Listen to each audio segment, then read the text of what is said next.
Hey guys, thank you for joining me for another Logic Pro tutorial. My name's Goslett, and in this video I'm showing you the quickest, most efficient way to import audio into your Logic sessions.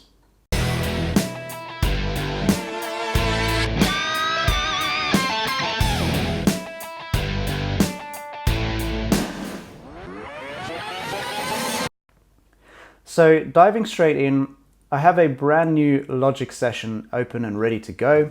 And let's say that I want to bring in some audio files into that session. We have an import menu under File and Import. And as you can see, there are several different audio file types that Logic supports. I'm not going to go into detail on all of these today, but I'm going to focus on the audio file option, since that's what probably most of us are here for. By all means, you can use this method of importing, but I'm going to demonstrate why it's not the most efficient. In this scenario, I have a total of 45 audio files that I want to bring into my session. But if I try and highlight all of them, I'm using Command A or even using Shift to select the ones that I want. It's not allowing me to do that. I can only import one at a time. Not very efficient. So let me show you a shortcut. I'm going to find those files on my hard drive. There they are. And I'm going to highlight all of them, since I need all of them. Just holding down the Shift key and clicking on the entire range that I'm looking to import.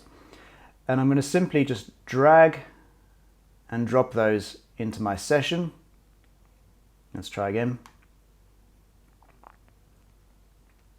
And it brings up a dialog box asking me if I want to create new tracks, use existing tracks, or place all the files on a single track. Now straight away we can rule out this option here, because there's absolutely no point in putting 45 audio files on a single track. But what we can do is create some new tracks for those audio files to go onto. And just like that, we have all of our new files into our session ready to go. But let's circle back to that menu just to have a quick look at those other options. By the way, most of the different options we have here, this method that I've shown you will work for, apart from one, which is this Logic Projects. I'm not going to go into that today because that really is a different scenario altogether. But just to give you an insight as to what these other files are used for, so far we've covered audio files, MIDI files. If you've not used MIDI before, it stands for Musical Instrument Digital Interface. It's essentially used for virtual instruments, which means I could have a pianist play something for me on the other side of the world, recording it into MIDI. I can import that MIDI file into my session and apply whichever virtual instrument I please to that file.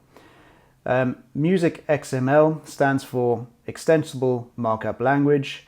This is a file type that is commonly used in the film industry, where they share the files between lots of different platforms. It's just one of those common file types that those different platforms tend to understand. Music memos you might find quite helpful. If you're like me, you'll sing ideas into your phone. This is just a really quick way to import those files from your phone. Final Cut Pro XML is very similar to the Music XML. It tends to be used for film composers, if they're composing a score, or if they're mixing a score. And finally, we have AAF, which stands for Advanced Authoring Format, similarly used across multiple platforms in the film post-production industry. So there it is, the quickest, most efficient way to import audio into your Logic sessions. If you found this video helpful, please do give us a thumbs up. And if you're new to this channel, you should definitely consider subscribing. We have stacks and stacks of content coming your way. And finally, let us know how you're getting on in the comments below, or if there's any topics you'd like us to cover in future videos.